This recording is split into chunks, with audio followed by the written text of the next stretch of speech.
Magandang gabi. Ako po si Trixie Cruz-Angeles and I'm doing live for Luminous nitong araw na ito.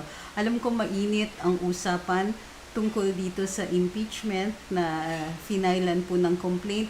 Ngayong araw na ito, si Justice Marvic Leonen.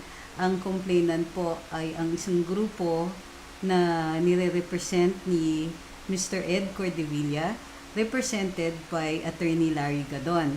Ang primary grounds po niya ay, among others, culpable violation of the Constitution at saka betrayal of public trust. Ang culpable violation of the Constitution doon sa sa delay ng at least 37 aging cases at saka manifest partiality na pinapakita di umano dun sa kaso ng Marcos versus Robredo at yung betrayal of public trust pagdating dun sa failure di umano to file SAR-Ens.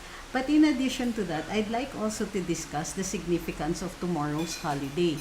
Bukas po, December 8, ay of course Feast of the Immaculate Conception, pero sa ating kasaysayan, this was the attack on Clark Field. Sa US, this was the day of the attack on Pearl Harbor. They were about 10 hours apart. Nauna po yung attack on Pearl Harbor before dumating yung mga Japanese fighters who attacked Clark Field and decimated the Far Eastern Air Force. Parang 6 na lang yata yung natirang mga eroplano on the ground, and that meant that General MacArthur's forces had been caught flat-footed. Isa po ito sa mga misteryo ng World War II. Hindi makasigurado ang mga tao dahil dalawang versions po ang lumalabas kung bakit naiwan yung mga eroplano on the ground in Clark Field, whereas 10 hours before alam na ng American forces dito sa Pilipinas na inatake ang Pearl Harbor. In fact, they were preparing for a counter-offensive in 1942 long before the attack started. Pinaplano na ni General MacArthur ito, and they knew the Japanese were going to attack. They just did not know when. Marami tayong mga eroplano dito at the time, pero na-decimate ito. Ilan ba yung mga... And naging inevitable po yung pagpasok ng mga Hapon dito. Pearl Harbor was attacked at 7:55 a.m. December 7, 1941, and it was 2:25 a.m. dito sa Pilipinas. That by the time in-attack tayo dito, it was 11 a.m. dito sa Pilipinas. So they had all that time. Ang daming failures of communication that did not seem to be, what do you call this? That did not seem to be usual. Kumbaga, plus, lumala pa dahil when the attack came in at 11 o'clock, some of the communications equipment were destroyed, so hindi na-deploy yung mga ibang air assets natin that were around the country. So, dalawa yung major players dito, General MacArthur and of course General Brereton, who was in charge of the Air Force. At saka General Sutherland, who was something like the assistant of General MacArthur. So, we know that shortly after Clark Field was destroyed, yung capability ng mga Amerikano to strike back at the Japanese Air Force was decimated, and inevitable yung fall ng Pilipinas dahil doon. Yan. Para nakikita ko yung chat ninyo. Hindi ko pa nakikita yung hindi ko pa nakikita yung YT chat natin. Ayan. Chat is disabled for live. Sandali ayusin natin. Bakit chat is disabled for live nakalagay dito? Nag-load lang yan. Naglo-load lang. Okay, sige. So, in the meantime, i-check ko muna yung comments dito sa monitor. Magandang gabi.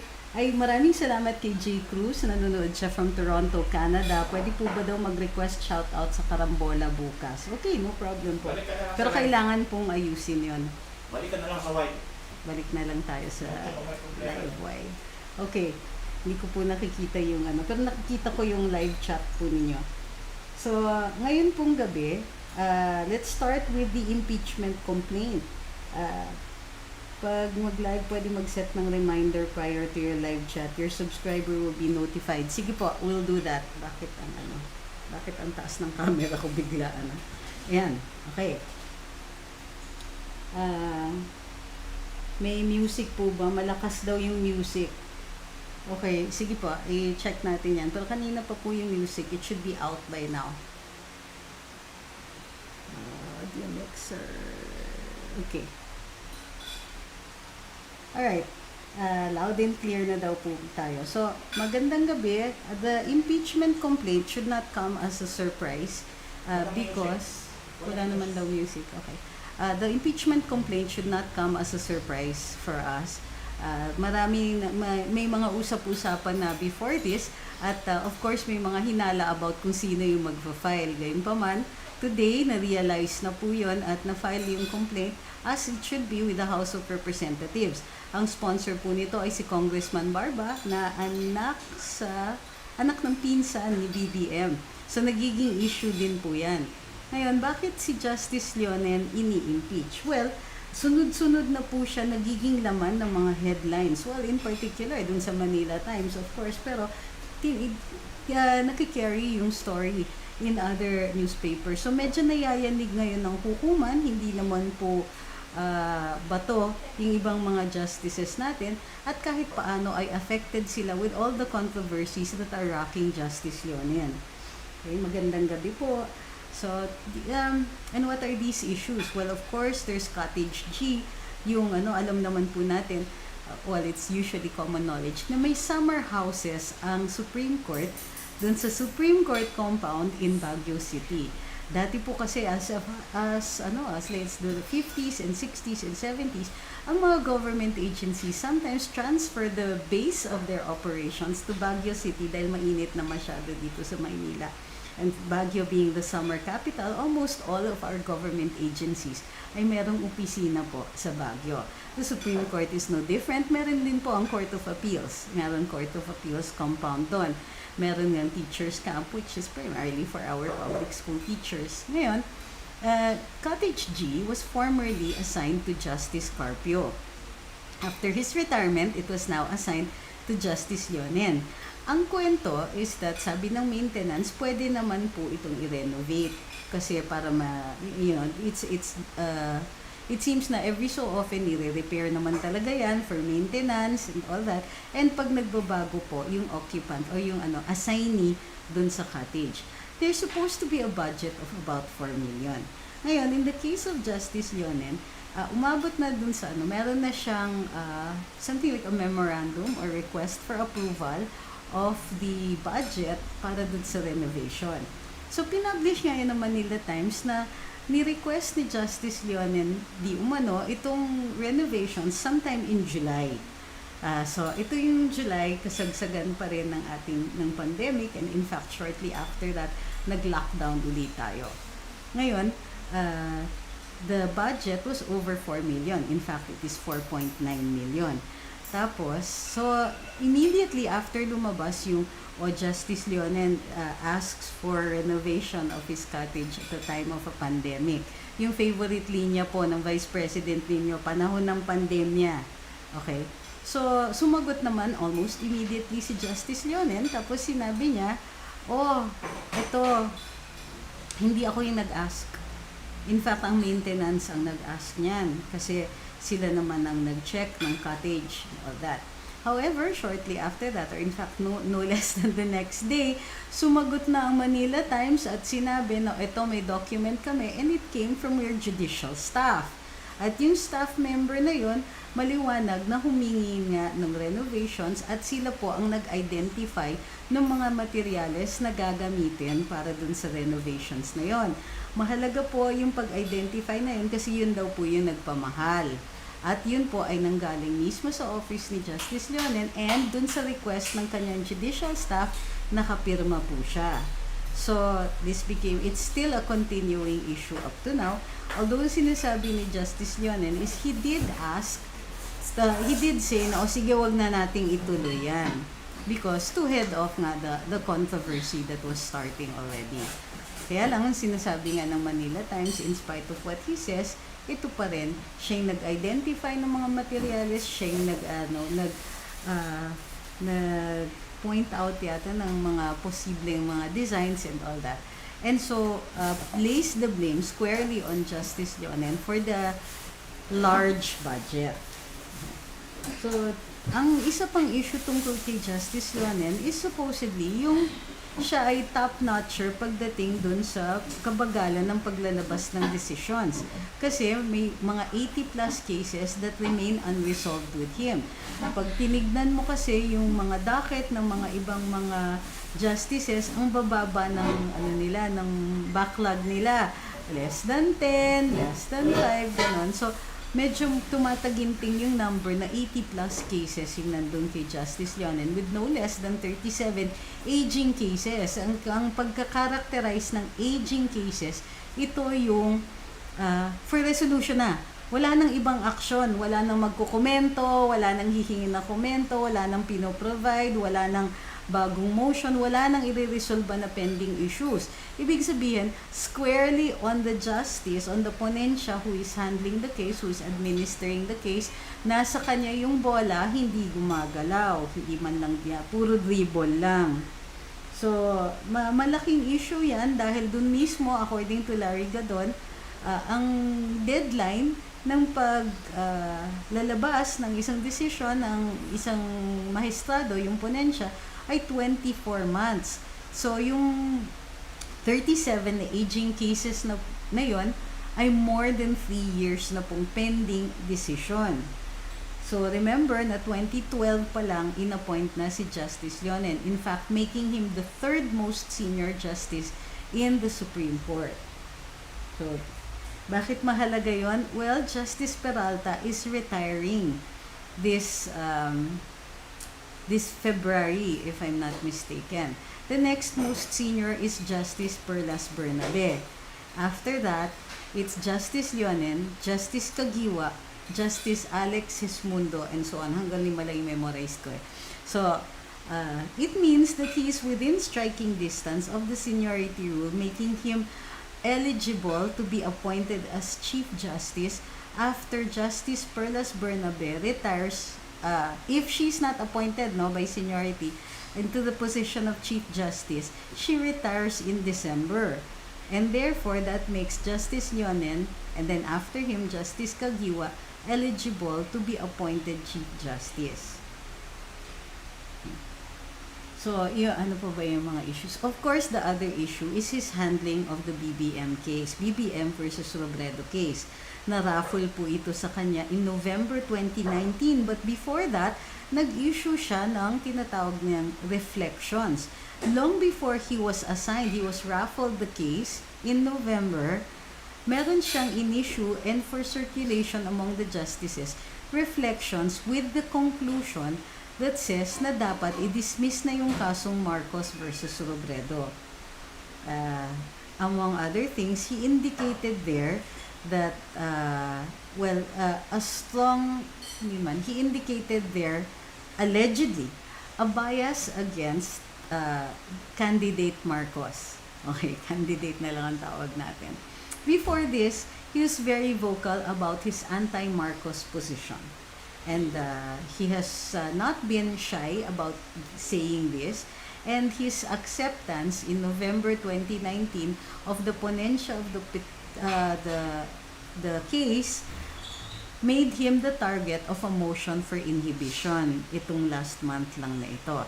Niresolba na yan ng ating Supreme Court sitting en banc, pero nadagdagan na naman ang isa pang kontrobersya.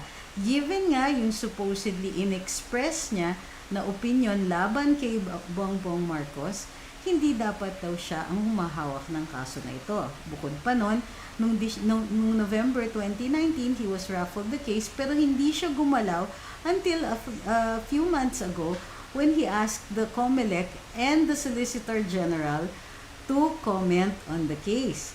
Shortly after that, nag-file ng motion for inhibition both ang Solicitor General at saka ang kampo ni BBM, and Justice Leonen seemed to have reacted in a controversial manner. Ang sagot niya was, bakit kayo nagpapa-involve? You are how can you parang very lightly say na tribune of the people kami, therefore pwede kami mag-file ng motion for inhibition. Parang, who asked you? And of course, ang sinasabi niya is that he has not displayed any partiality and that he can continue being the ponensya of the case and so on. But at the same time, dahil dun sa mga lumalabas na mga reports sa Manila Times, moved for the citing in contempt, show cause order to be issued against itong si Jomar Canlas at saka si Solicitor General. The court acting, ito yung pinupoint out naman ni Boss Jonathan De La Cruz at ni Boss Conrad Banal doon sa Carambola, is that it seems that the Supreme Court Public Information Office brought out these things, making it appear as though resolution na yung motion to cite in contempt, yung order to show cause kay Jomar Canlas at saka kay Solgen, whereas hindi pa pala nag-a-action ang Supreme Court en banc on that one. And therefore, that was another issue. Sino ngayon ang naglalabas? Bakit nilabas yon? Bakit pinapa-appear pa that this was already a final order that was being issued by the Supreme Court? So, given yung dami ng controversies na yon, itong impeachment case, before that pa, of course, meron pa yung issue ng SAL-ENS. So, before this, Attorney Larry Gadon already petitioned the Supreme Court for a release of Justice Leonen's SAL-ENS. So, hindi ito ni-release at ang sabi ng Korte Suprema, kaparehas nila yung opinion ni Ombudsman Samuel Martires, and they side with Justice Leonen in saying that he does not want to put out or to make public his SAL-ENS. Wala naman daw pong reason to do so. This is controversial because yung mga nasa kabilang parlor, panay na lang ang hanash tungkol dun sa sagot dun sa bagong rule ni former Justice Sam Martires. Sinasabi kasi ni Ombudsman Martires, hindi na magbibigay ng kopya ng mga SAL-EN ang Ombudsman, humingi na lang po kayo dun sa may-ari ng SAL-EN na yon. It is not the responsibility of the Office of the Ombudsman to do that, to release that. It's not anymore going to be the responsibility of the Ombudsman to do that. And he seems to be supported by reason. Diba? Kasi may power naman talaga ang Ombudsman to issue rules for their own office. At isa sa mga bagong rules na ito ay hindi na po sila magbibigay sa publiko ng kopya ng mga SAL-EN because they feel that it endangers the owner of that SAL-EN. So, if the person who filed that SAL-EN is willing to make his SAL-EN public, edi sa kanya na lang diretso humingi yung mga humihingi ng SAL-EN. It is no longer going to be the Office of the Ombudsman going to do that. So, laking controversy, ang daming controversies kay Ombudsman Martires. So, short but, at the same time, nung hiningi ni Attorney Larry Gadon dun sa Supreme Court, ang sabi ng Supreme Court, sige, tama naman si Ombudsman Martires, hindi kami pumapayag, or at least hindi pumapayag ang Supreme Court dahil hindi pumapayag si Justice Leonen na i-release yung kanyang mga SAL-ENs. Given this, nag-file uli si Attorney Larry Gadon ng motion for reconsideration, but it was also denied by the Supreme Court. According to Attorney Larry, dun sa show, sa Carambola, sinasabi niya, as far as he knows, one of the reasons kung bakit hindi talaga papayag ang Korte Suprema sa pag-i-issue ng SAL-EN ni Justice Leonen ay dahil bungi-bungi talaga or marami siyang kulang na hindi na-file ng mga SAL-EN, putting him in the same boat as Justice, former occupant of the Office of the Chief Justice, May Lucereno. O, diba? Kakaiba. Wala pa rin yung live chat dun sa ano. Okay. So, tingnan natin yung mga tanong ninyo.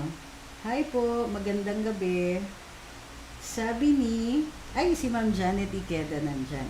Sabi ni Jad Aleo, pwede ba siyang hindi i-appoint as Chief Justice based on his track record and biases? Well, first he has to make the top 3, the 3 nominations by the JBC. At yun ang pagpipilian ng Pangulo. The President doesn't have to explain his decision. So it is also possible that the President may refuse to appoint him Although lately kasi, kung papansinin ninyo, ang mga appointees ng ating Pangulo ay based on seniority. Inaakyat niya sa court, sa Supreme Court ang mga senior justices ng ating Court of Appeals. And the same holds true dito kay Justice Peralta. After Justice Tess de Castro had retired, siya na yung naging next because he was the next most senior. The president could have appointed somebody a lot less senior pero hindi niya ginawa. He observed the seniority rule. However, if there are grounds to impeachment, even if hindi ito natuloy, and this part, I caution you, is partly my opinion, I think that the president can use as a basis not to follow the impeachment, the seniority rule due to the issues that are being raised in impeachment. Okay? Kasi medyo solid yan eh. Well, at least enough for the president to exercise his discretion against it. Sabi ni Mindfree, does Attorney Sereno and her allies, the Yellow, support Justice Marvic Leonen pag nagkabakbakan na sa Congress sa kasong impeachment? Nice move kay Attorney Kidlat. Here's my, according to Bert Mosso, si Patrol number 3, dun sa DWIC, he believes that at a certain point, although Justice Leonen voted in favor of Sereno during her quo warranto case, he was in favor of impeachment. I don't know where that opinion is coming from, pero we know that shortly afterwards, there was a huge rumor supposedly identifying Justice Leonen as having gone to Baguio to plead with the president his case for being appointed as the next Chief Justice. I would like to underscore, this was a rumor, but it left an impression on many people about, especially, this also leaves an impression dito kay Attorney Sereno, that it is possible si Justice Leonen was taking advantage of the situation and saw an opening during the time that she was beleaguered as the Chief Justice of the Supreme Court. So, posible na yung mga forces ng kabilang parlor might be divided dahil sa mga aksyon nitong si Justice Leonen di umano. Okay?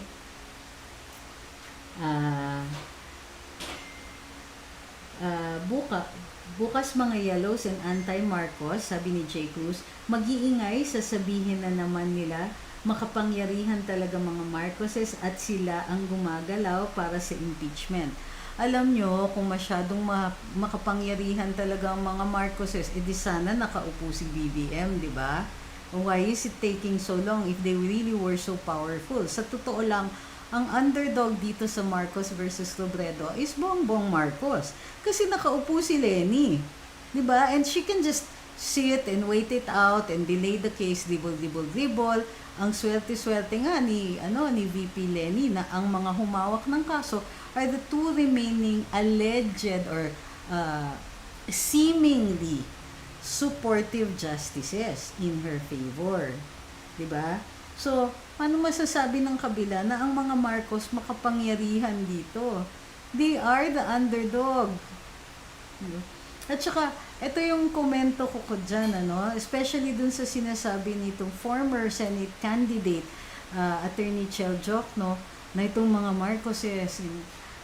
Seriously, after so many years after EDSA, ang tingin nila, everything is still about the Marcoses, or at least parating villain na lang yung mga Marcoses.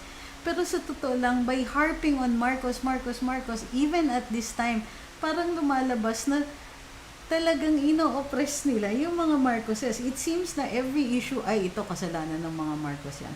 And so on and so forth. And even yung mga when people want to talk about the Marcos years, pagka lumihis kayo sa narrative nila, hala, historical revisionism.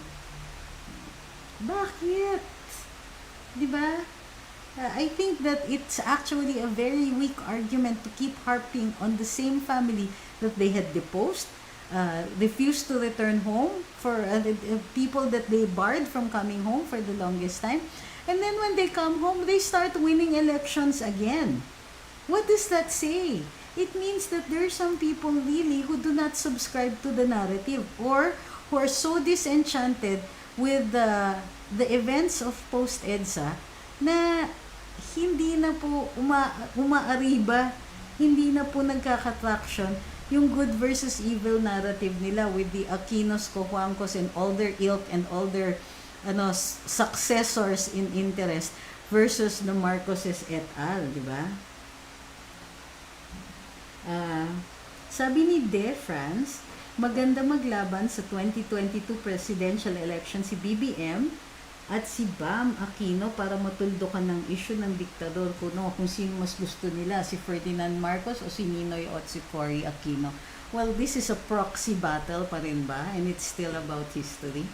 Ewan ko lang, para sa akin, dapat mag-move on na tayo. There are so many different players nowadays. Ang problema ko, kaya nagkakaroon ng parang oligarchs at saka political dynasties is because we don't want to let go of family names. I think we really should be ready to take on new names, ready to gamble on new names, new faces. 'Di ba yun yung purpose natin? At huwag na natin patulan yung mga tinatawag nilang oligarchs, i.e. Cojuangcos and so on, 'di ba? Marami yung mga yan. A lot of the names in our of our politicians, they are descended from the people who were at the Malolos Congress. So, there is a time na according to some sources in the NCCA, only 75 families held the power in the Philippines. 75 families, most of whom come from the families that were present at the Malolos Constitution, at the Malolos Congress. Right? Many of the representatives dun sa Malolos Congress ay yung mga balimbing. Yung mga hindi naman sila lumaban during the revolution. Tapos nung mananalo na, ay biglang miyembro na sila ng katipunan, di ba? And they had a lot of money. Tapos sila rin yung natakot na, ay, baka matalo itong si Aguinaldo. And as soon as the Americans came, bumalimbing na naman sila at kumampi sa mga para they would retain their power, retain their money, and all of their land assets. And a lot of our politicians are descended from those families. Okay. So, kaya walang nagbabago. Yan yung mga sinasabi natin, di ba, kukunti ang nagbabago. Because we hold on to families. Ang daming magagaling ngayon. Sabi ni Miracle, done sharing? Noon pa sa FB ako nanonood, now sa YT. Na-miss daw nila yung mga live natin. Kasi nagtatampo talaga ako sa FB ngayon. But eventually, magkakaroon tayo ng sabay na YouTube live at saka Facebook live. We're still getting the kinks out of the system right now. Ang tanong ni JR, will this affect, I assume, the impeachment of Justice Leonen proceedings, no? Will this affect the Supreme Court decision on the BBM poll protest? We don't know how Justice Leonen is going to react to this one. But it would be impossible that he would not be affected by it. Nag-react naman po siya doon sa sa impeachment complaint, and he said that medyo malungkot nga na bakit sa panahon ng pandemya ayan pa daw ang inaatupag, gayon pa man he wishes for more kindness during this season. So I think na kahit paano apektado siya, but we don't know how he's going to react with regard to the case, di ba? Maganda ano ba to? Is Justice Leonen the youngest among all of the associate justices? No, as far as I know, it is Justice Salameda who is the youngest. He is younger than Justice Leonen. Sabi ni Cristina Hermosura, sabi mo magaling si Justice Leonen sa academe, balik na lang siya doon. Doon naman pala siya magaling. But we're not also saying that he's not good as a justice. We're saying that he's very, very controversial. Of course, dapat na wala kang aging cases. That also speaks about you. Pero, what about his decisions? Eventually, you're going to be judged based on how good and how sound your decisions and if they will stand the test of time. So, it's really kind of early to say kung anong klaseng justice si Justice Leonen. Ngayon, our emotions are very high, including me, because of the BBM poll protest case. Now, I'll explain why I am agitated over the Marcos versus Robredo case. And the HRET case. Nagulat ako kasi sinabi nga pala kanina, one of the aging cases, sabi ni Attorney Larry Gadon, is a House of Representatives Electoral Tribunal case. Which means it's an election case also, like the BBM-Robredo case. And this strikes at the heart of our Constitution. Dapat talaga ma-agitate tayo tungkol sa tagal ng mga ito because as long as hindi nire-resolve yung mga yan, dinideny yung will of the people or nilalagay in suspension kung ano yung tunay na kagustuhan ng taong bayan. The vote is sacred, di ba? Parati nating sinasabi nun.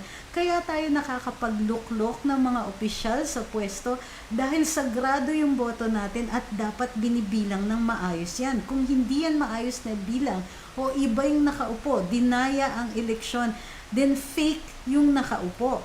At bakit natin titiisin na mag-occupy ng posisyon ang isang taong hindi naman nanggagaling sa atin yung poder?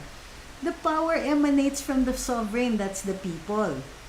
Naluluklok lang sila dahil sa boto natin at habang hindi yan nire-resolba, kailangan, di ba, at kailangan, habang hindi yan nire-resolba, walang hustisya. So yun yung issues. Kasi unlike many of you, I don't like to get emotional about judging, let's say, the accomplishments of a person. I disagree completely with what Justice Leonen is doing. But to judge him as a justice based on the controversies would be incomplete. Diba?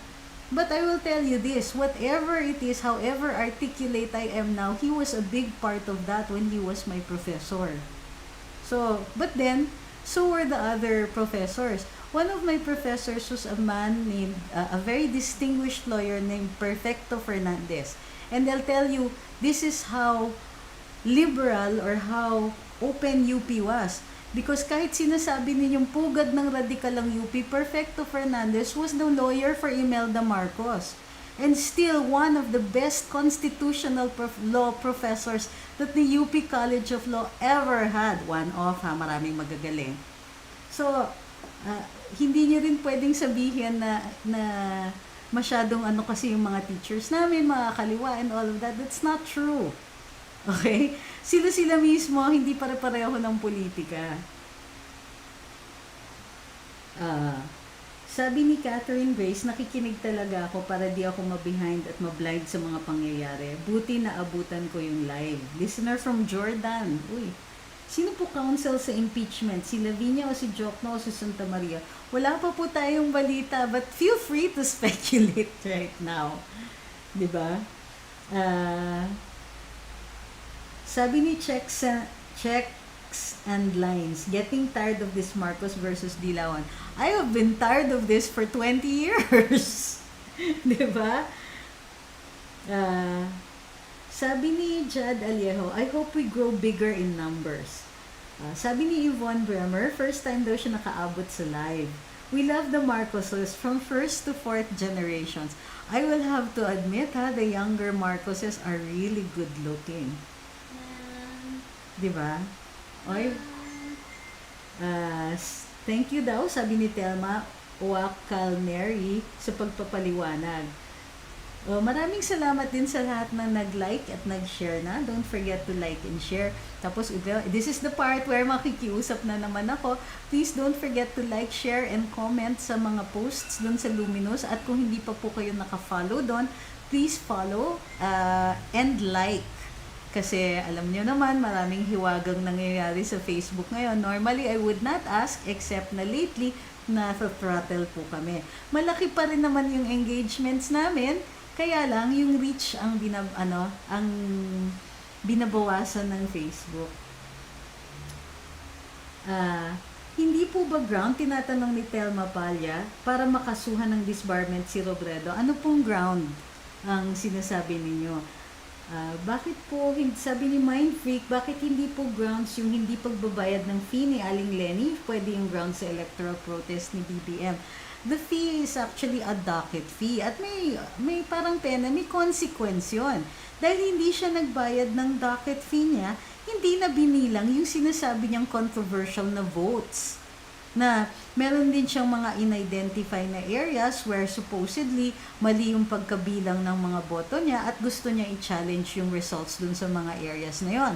Para dahil hindi po siya nagbayad ng kanyang docket fees, hindi na po pinansin yung mga issues at controversies na ni-raise niya. Now, the case solely revolves around the petition of BBM. Hindi na po dun sa parang counter petition ni Madam Leni.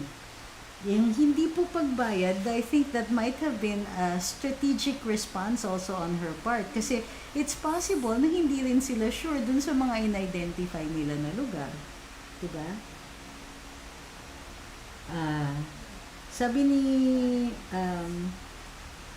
checks and lines, kasi naman it used to be only the rich can win. Sana with social media this can change. Come on, it's changed.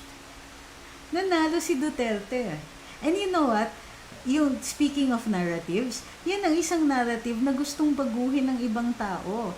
Parang gusto nilang palabas, ay, false lang yung mga nasa social media. Walang tunay na suporta si Duterte. Hindi totoo yung mga pagsuporta sa kanya sa social media. Hindi real people yan. Mga gawa-gawa lang nila yung mga accounts, troll accounts yan. Marami silang kung ano-ano. That's why they keep trying to report us. Especially those na uma-appear na tunay yung muka, tunay yung pangalan, nagla-live pa nga. Gusto nilang baguhin yung narrative na social media helped win the elections for President Duterte. Kasi, if it did, then paano na yan? Dun sa mga 3%, super talo sila sa social media.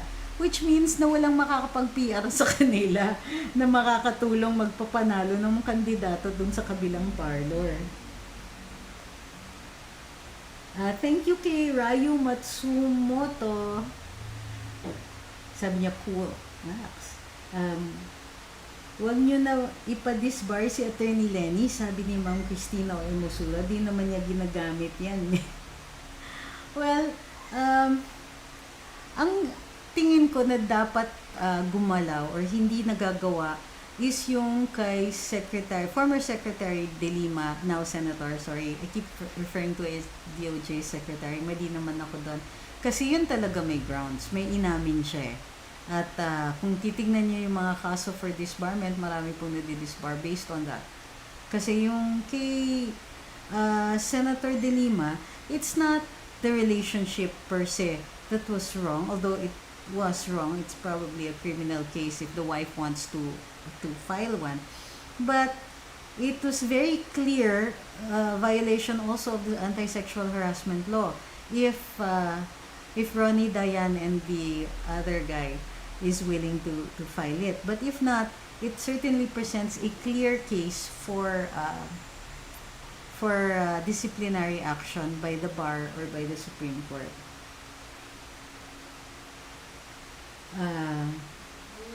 Paano pag nanalo po pag nanalo po ba na president si BBM sa 2022, automatic dismiss na po yung case niya. Pag tumakbo po siya uli nang hindi pa nare-resolve yung kaso, madidismiss po siya. Hindi ba lalong madidelay ang resolution ng case on BBM protest dahil sa impeachment ni Associate Justice Leonen na siyang may hawak na kaso? I don't see it as a reason for him to stop working on the case. Do you? Sabi ni Winnie de Guzman, I feel you. Sobra na ang ginagawa nilang pangbabaliwala sa case ni BBM. We as Filipinos who voted BBM, or even those who did not, this is still letting them, all of us are being heard here. Kumbaga, all of us, even those who didn't vote for BBM, are entitled to have all the votes counted. That is our right to show the true outcome. Kasi kahit naman tayo hindi bumoto, kahit kunwari, ako, if I didn't vote for BBM, I would say bilangin natin para na rin hindi na mainit ang ulo ko kay Leni Robredo. Kung nanalo naman talaga siya. Put the issue to rest. It is this doubt that makes people angry and agitated. Dapat kunin ni Leonen yung bagong nag-top sa bar. Makita natin kung gaano talaga siya kagaling. Sobrang galing niya sa media eh. Sinong niya?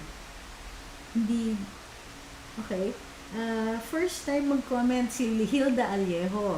Ano po masabi nyo sa ABS-CBN na babalik daw po? May chance po bang makabalik? Thank you po, ingat. Right now, ang nagsasabi lang po niyan is si Congressman Lito Atienza. And it will be difficult, although yun na nga, right now it's hard to tell kasi hindi natin alam yung bagong composition ng Committee on Franchises, Public Accountability, and all that. So we will have to see. Pero right now, the only person saying that is Congressman Lito Atienza. And we don't know if there is even enough time left in this Congress to finish something like that. So let's see. Also, it's very dangerous for the congressman to go against a very popular opinion because remember, public opinion was pretty widespread regarding the removal of ABS-CBN. ABS-CBN lang naman yung tumutulig sa dun eh. Kung sakaling manalo sa protest si BBM, sabi ni Albert Aldea, pwede ba siya ulit tumakbo bilang vice president kung di siya tumakbo pagka-presidente? Kung sakaling pwede ba siya yes, he can actually run for vice president again. Paano nakalusot si Leonen sa Judicial and Bar Council? May palakasan ba dyan? No, there are no issues right now with the Judicial and Bar Council and its fairness. Wala pa akong nakikitang issues or controversies or even evidence to indicate that the Judicial and Bar Council is being biased, no? They kinikilatis nila yan based on your readiness, seniority, accomplishments, including academic accomplishments. Ngayon, to be appointed as a justice, you do not have to be a litigation lawyer or a sitting judge or justice. Pwede talagang from the academe. Okay, that is entirely possible. And there have been other justices na nanggaling din sa academe. So, hindi yan solely a reason to say that a justice is not a good one simply because he came from the academe. On the contrary, lumalalim nga yung mga desisyon kapag nanggagaling sa pagtuturo ang isang mahistrado ng pinakamataas na hukuman. In Justice Leonen's case, remember, he also wasn't solely a faculty member. He also practiced. Okay? Not as much as others, but he also did practice. So, hindi naman po yan ganong katindi na issue, at least not for me. What I'm saying is that he was a good professor. Was he a good litigator? Well, on the one case that I collaborated with Justice Leonen when he was still practicing, nanalo kami. Okay? Yun yung national artist's case. Okay? Sabi ni Jem, Alex, may mangyayari po ba kayang pagdinig sa House of Representatives sa impeachment? Aminin ni Velasco iba ang kulay. Well, like I said, malaki, remember, at marami nang gumaya sa opinion natin, tayo yung unang nagsabi, it will rest on the leadership. The success of the impeachment will rest on the leadership of the House.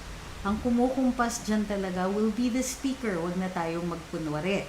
So, makikita natin yung tunay na tabas ni House Speaker Lord Velasco. Right now, nagre-reorganize ang House. Maraming nagagalit kasi originally yung pangako ay hindi nga daw magpapapalit ng mga heads. Pero gayon pa man, isa lang ang narinig natin o dalawang congressman ang umangal. Yung iba hindi nila isinasa publiko yung kanilang objections to the reorganization in the House. So, tignan natin. Sabi ni DJ Rowena, parang nawawalan na kami ng pag-asa na ma-resolve pa ang kaso ni BBM with barely 10 months to go. Seems he is running out of time. Well, actually, ang problema ko was even at the start, dapat nga mabilis yung pagresolba ng mga election cases, but we know that that has not always been the case. And in fact, parang nasanay tayo.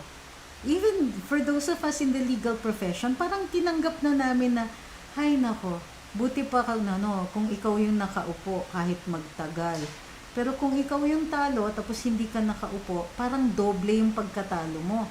Kahit maipanalo mo yung election case mo sa sobrang haba ng panahon na dumadaan, parang Lokohan na lang yung pag-upo mo. Meron nga umuupo dyan, 1-2 araw lang eh. Tapos wala na. Tapos na yung term.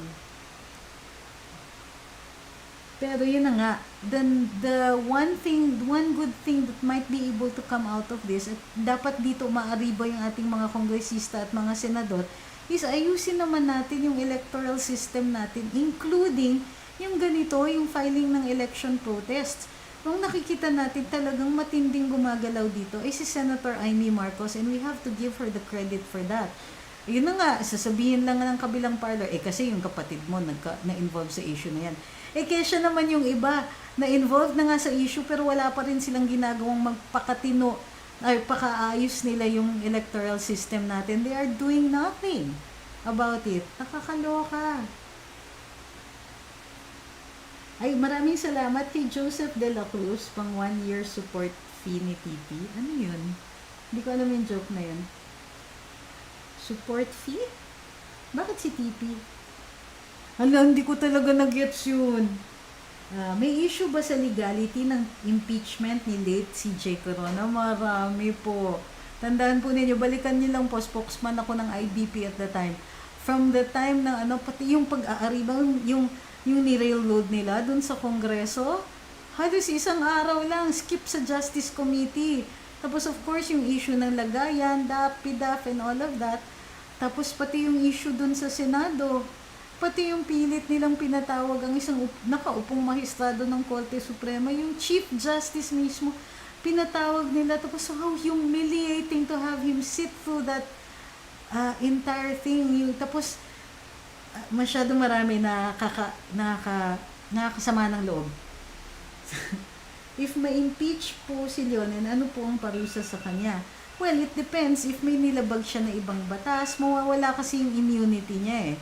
Pero impeachment by itself, ayun na nga, it doesn't come with a penalty other than the removal from office. Pero remember once the House votes in favor of the articles of impeachment, impeached na siya. Okay? So ang impeachment doesn't mean removal. Impeachment means may probable cause doon sa House of Representatives. Sabi ni Kiara Dizon, yay, naka-comment din. Hindi ko pa po napapanood yung video ni Attorney Glenn Chong. Medyo na busy tayo, pinag-aaralan natin yung pag-uusapan natin dito ngayon. Sabi ni Pam Decena, if matuloy ang hearing sa case ni Leonen, how long will it take? We don't know. It really depends. Yung House leadership po ang bahala dyan. Dun sa kaso nga ni CJ Corona, halos 1 araw lang, nag-file ng articles of impeachment. Tapos, nung nag-convene ang House, tapos na. Di ba hindi nila talaga pinatagal? Alam niyo kung bakit? Kasi, ang rumor was, nagbabayaran. And if ipauwi nila yung mga kongresista, baka mapaisip sila or mabigyan daw sila ng ibang panig, which I don't believe, wala namang pera si Justice Corona, then baka magbago ng isip. So, inarangkada talaga nila yon. So, it really will depend on the House and on the Senate. Kung ganong kabagal o kung ganong kabilis ito. Assuming na ma-file, Assuming na may probable cause. So, ang daming assumptions dyan. Sabi ni Jem Alex Vlog, baka hindi din naman po gagalaw ang impeachment kung ang nakaupo na House Speaker is Dilawan. Posible ba magkaroon ng impeachment sa House? Ngayon, alam nyo, ang pinakakampi ng kabilang parlor, yung nega comments natin. Pag sinabi natin, ay wala namang mangyayari, kampante na yung tao. Diba? And then, kahit yung mga kongresista, maririnig na, hindi pala sila naniniwala na matutuloy. Pwedeng banjing kami. Do you know how dangerous that opinion is? Pag nag-snowball yung ganyan, kung naniniwala tayo, or at least gusto natin ipatuloy, bakit tayo magne-nega comments? Nakakatulong lang yan dun sa kalaban, assuming that you want an impeachment to happen. Diba? So ako, yung mga nega na comments na, walang mangyayari dyan, kahit kakampi pa kita, i-consider kita na kalaban kasi meron kang ginagawa that helps the enemy, that helps the opposition, that helps the other party. assuming of course that we're all in favor of impeachment. Bakit natin sila tutulungan? Go lang ng go. And in fact, dapat ina-appreciate natin si Attorney Larry Gadon dito, di ba? That he actually was able to pull something off like this. At of course, yung representante ng mga complainants, si Mr. Ed Cordevilla. They're actually doing the hard stuff. Yung mga ganito, hindi biro ito. Sabi ni Ligaya Estrella, good shot on mega comments. Sabi ni Roldan Ranoco, Attorney, bakit may hearing for renewal sa franchise ng dito sa Senate kanina, hindi pa nga sila nakapag-umpisa?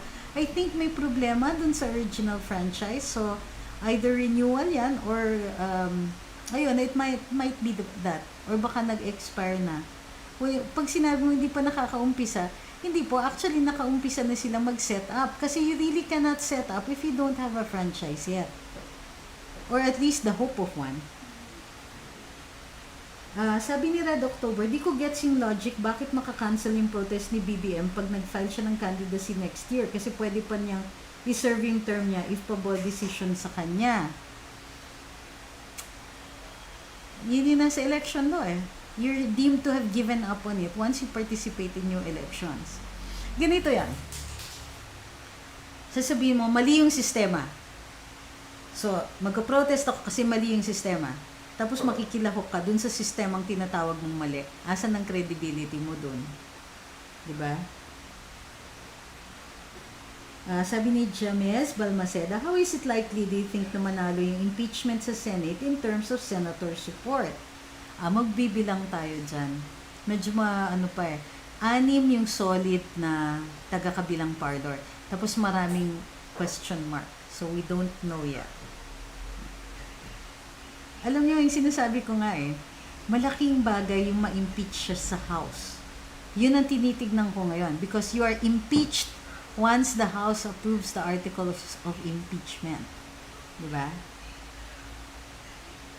Sabi ni DJ Rowena, nakakasama ng loob what happened and what they did to Chief Justice Corona, and yet kung magsalita si Kaki Pangilinan about him, ay napakasama si CJ Corona. Grabe ang ihang yon.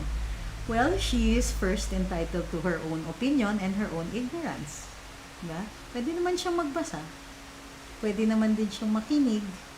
But if you choose to take a certain position, pero wala namang basihan yung mga yan, well, ano na niya yan? Choice niya yan. And of course, while she's entitled to say that, she's not entitled to her own facts. Sana ma-push ang mabilis na pag-solve sa electoral protest, sabi ni Jojo Alejandro. Ako, I agree, super agree. Sabi ni Chef, di daw natuloy ang Senate hearing regarding dito because of slow internet connection. Still listening, sabi ni I Miracle. Albert Aldea says, possible po kayang mangyari sa Pilipinas conspiracy sa Amerika ng mga elites, Democrats at medias, pero sa mind conditioning ng mga tao para siraan ang popularity ni President Duterte. I think that's already happening one way. Somehow. It's social media that's the game changer, di ba? Dati kasi hindi tayo naririnig eh. Ang nakikita lang mga opinion columnists and all that. And let me tell you something. Ang trad media, kaya ang tagal-tagal nila na hold tayo. Kasi yung totoo niyan, hindi tayo masyadong naririnig. Ano lang ang space natin, mga ordinaryong hampas lupa, dun sa mga major publications, or dun sa mga TV news programs. Diba? Parang letters to the editor, liit ng tapos nakalibong pa dun sa loob. Social media was the game changer. Suddenly naririnig tayo. So now, kailangan nilang siraan tayo. Siraan nila na, hindi naman pala totoo na maraming pabor dito kay Duterte. Sinisira nila yung narrative na yun. At sino yung gumagalaw dyan? Facebook. And all other similar alliances. Diba? So yeah, I think that there are forces who don't want real opinions to be coming out. Ito nga ang pagpapanalo kay Trump eh. Parang shell-shocked sila na matagal. Hindi sila makapaniwala. But there you go. Sabi ni Emily Kurisaki, huwag mapanghinaan kaagad ng loob na walang mangyayari. Kailangan i-push kung nararapat at manindigan. Alam nyo, yun nga dapat yung attitude. At kahit natatalo, tingnan nyo si BBM. Bumitiw ba siya? Lampas 3 taon na, yung ibang mga dyan, Ay, after 3 years, sige na, ano na lang ako, maghahanap na lang ako ng ibang magagawa. Pero hindi, he held on. Ang tagal na nito, iwan ba natin siya? Diba? Iwan ba natin yung ganyang katindi, yung paniniwala na dinaya siya? He can change things. Kasi, alam mo yung allegations ni BBM dun sa electoral cheating, nakikita na natin yung yung epekto. Tignan niya yung nangyari sa states. Suddenly, naniniwala na tayo, oo nga, ganyan ang ginawa ng Smartmatic kay BBM. Dati yung iba sinasabi nilang, yes, or loser lang kayo, natalo lang si BBM, dinaya na. Masasabi pa rin ba nila yon? If BBM had not held on, if hindi pa rin siya lumalaban ngayon, kung hindi siya lumaban, malalaman ba natin yung katarantaduhang nangyayari during electoral contests? Yung mga basang balota, mga may isda, may damo, may kung ano-ano dun sa loob ng ballot boxes, yung magtatago ng mga ballot boxes na yan, sino ba ang in charge dyan? Who has access to these things? Yung mga server problems, yung mga nakapila pa ng mga, supposedly may mga transparency server, kaek-ekan na ganyan. Yung mga katarantaduhan ng Smartmatic, we would not have known this if BBM had not filed this case and had not stuck to it. Walang attorney Glenn Chong nalilitaw. Walang attorney Larry na lalaban. Walang, magpapaupo at mag-i-interview kay BBM na, Sir, sabihin niyo naman sa amin kung ano nangyayari dito, katulad ng ginawa ng karambola, di ba? Hindi natin maririnig these things that were happening in secret. Marami pala tayong mga kongresista o senador o mga mayor or whatever na nakaupo dahil sa tindi ng pandaraya. We did not know. We did not know the full extent. Nagbibiroan lang tayo na, bayad yung mga dyan, o flying voters o paid voters, mga ganyan. Accomplishment ni BBM yan, that he stuck to his guns. Diba? We cannot afford na mawala ng pag-asa. We cannot afford to stop fighting and being vocal about election cheating. Kasi boto natin, hindi lang nawala ng pwesto si BBM, ninakawan tayo ng boto. We should be the ones angry. In fact, angrier than BBM.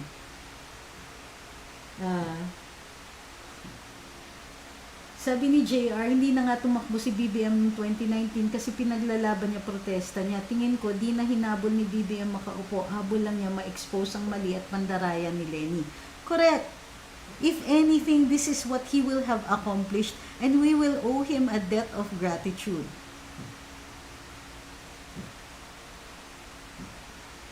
Sabi ni Christina Hermosura, I still would like to thank MSM dahil kay Karen nakilala ko siya.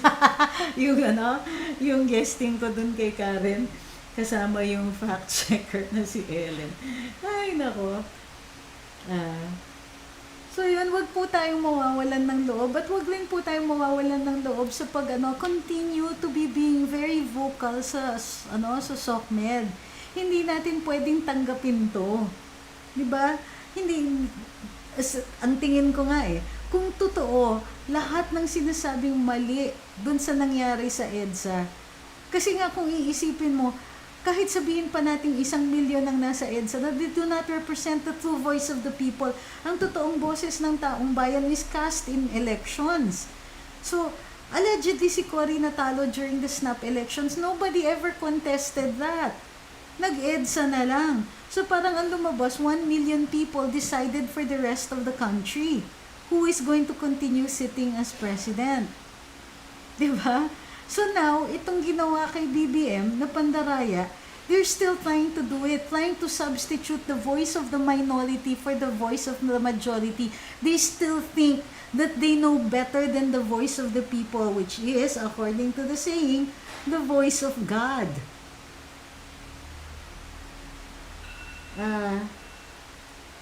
Sabi ni Eva Franco, Sir Bongbong still standing with his belief that he was cheated because he wants us Pinoys to see how we were manipulated. Yes, it's not just about position.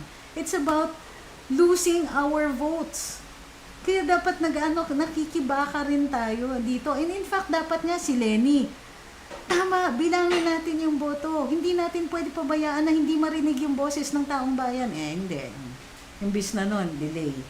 Ano ba yan? Delay is a very weak defense, ha?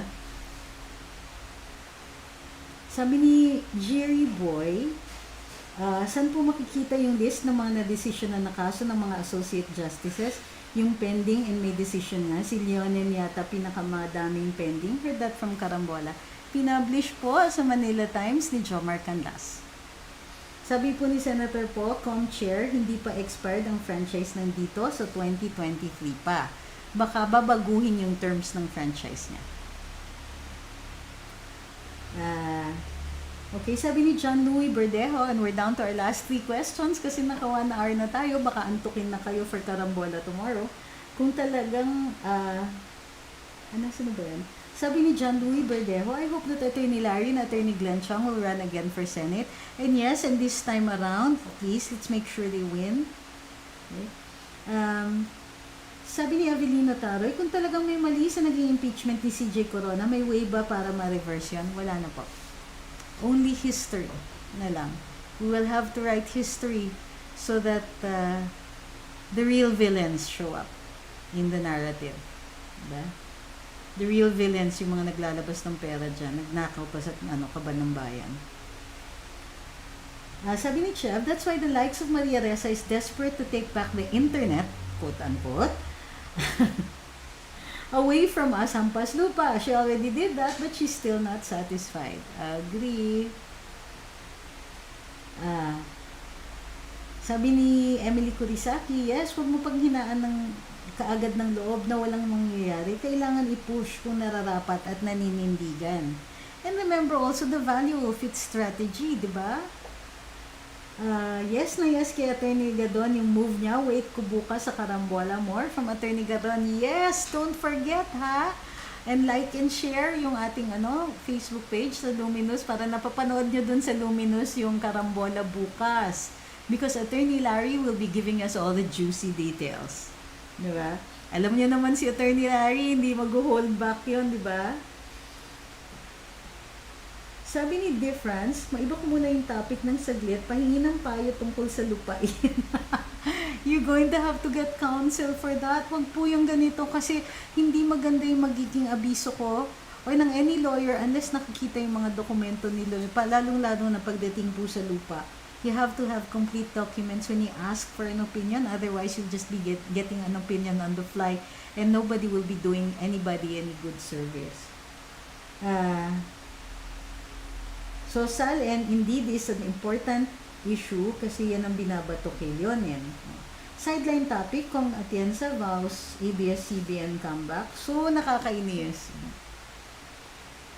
Ang namimiss ko sa Kongreso, si Congressman Mike Defensor, yung mga tandems nila, Congressman Alvarez, yung mga yan, Congressman Marcoleta, Congressman Barsaga, I miss those people. Ang exciting kasi nung franchise hearings ng ABS-CBN. And I don't want their good and hard work to be forgotten. So I hope they run for senator, no? So suportahan naman po natin kung tatakbo sila, di ba? Kung matanggal si Leonen, ano mangyayari sa kaso ni BBM? Tiyak din kasama si President Duterte sa pandaraya nila. Watching from Poblacion Talisay, City of Cebu. Well, we don't know. It will be speculative right now to guess what the effect is going to be of the impeachment. We need to get it passed through the Committee on Justice first. So first things first.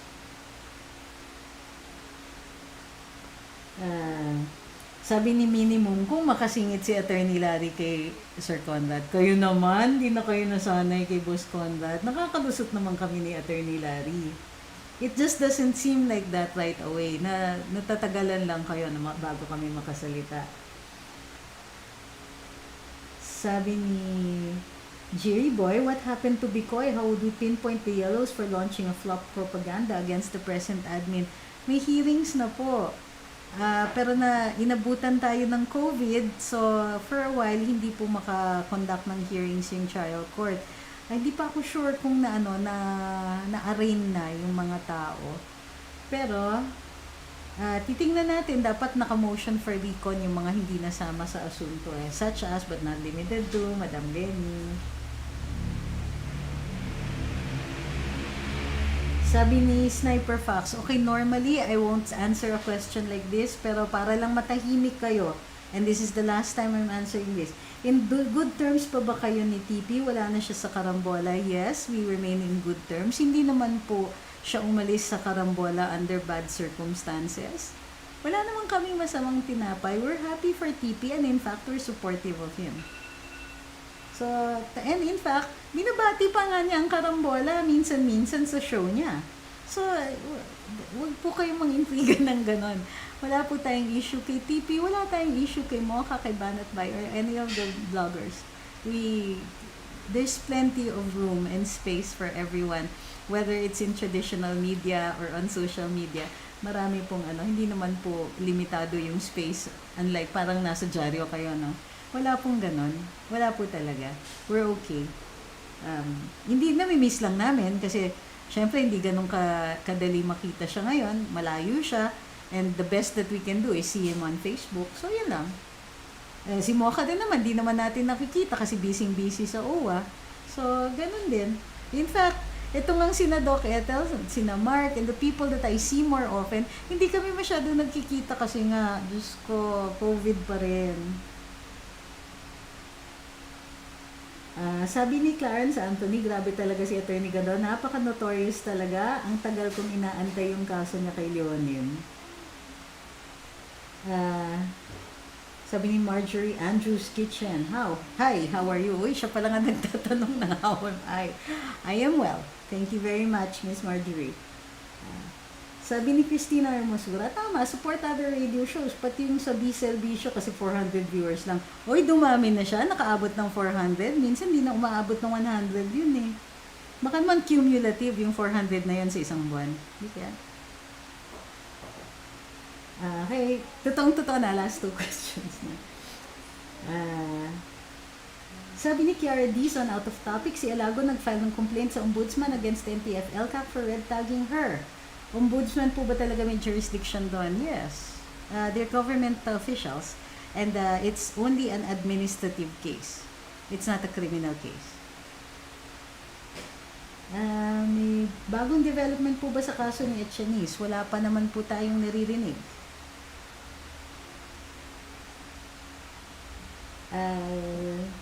Sana mag-collab kayo minsan ni Sas, sabi ni Avelina Paroy. Well, that will depend on Sas. To be fair, hindi kami nagsasabay talaga ng live. Ganon din naman kami magmahala ni Sas. Hindi ako magla-live pag nagla-live siya, hindi siya nagla-live pag ako nagla-live. So, ganon, respetuhan kaming lahat. We like each other, wala tayong Pero nami-miss ko rin si Sas. I miss yung araw-araw siyang may political posts.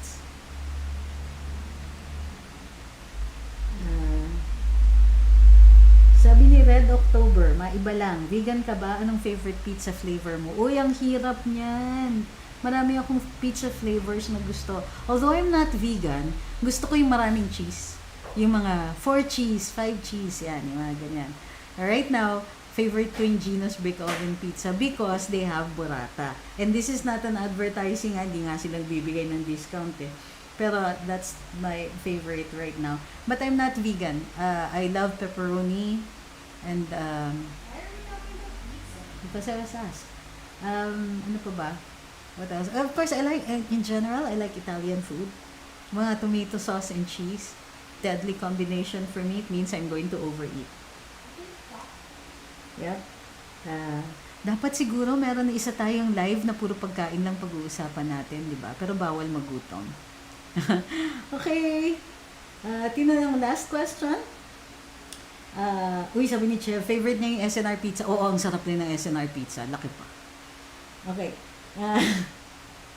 Sabi ni Telma, Palya, nagla-live ka ba everyday? Yes, as much as possible. Pero hindi the same time everyday.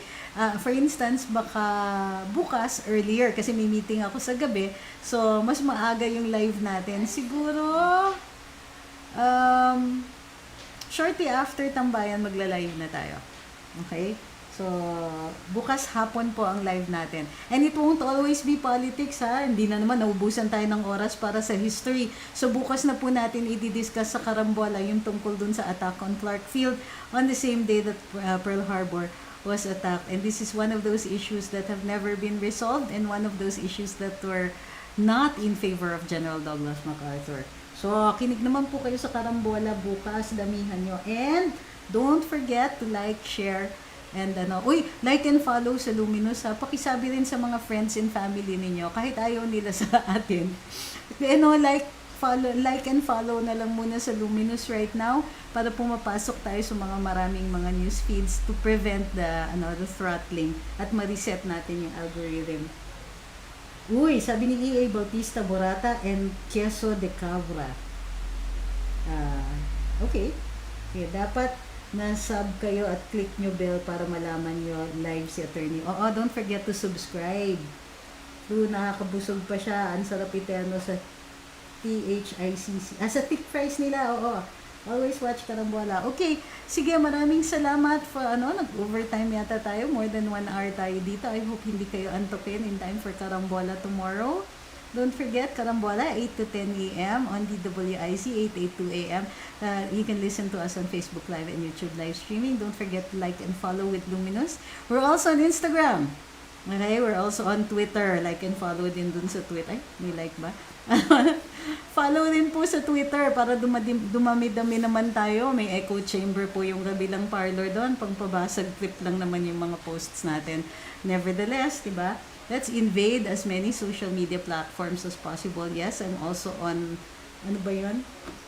yung local na social media, pero hindi po ako masyado nakaka-post kasi may umokray na kagad sa akin doon. Sabihin ba naman, bakit may blue check si Attorney Trix kahit ang bagal-bagal niya, ang tagal-tagal niya bago mag-post ulit. Kaka-turn off, diba? Kaya tinamad ako eh. But in the meantime, don't forget, have a good night everybody at dun sa mga areas na baliktad. Have a good morning. See you tomorrow on Karambola.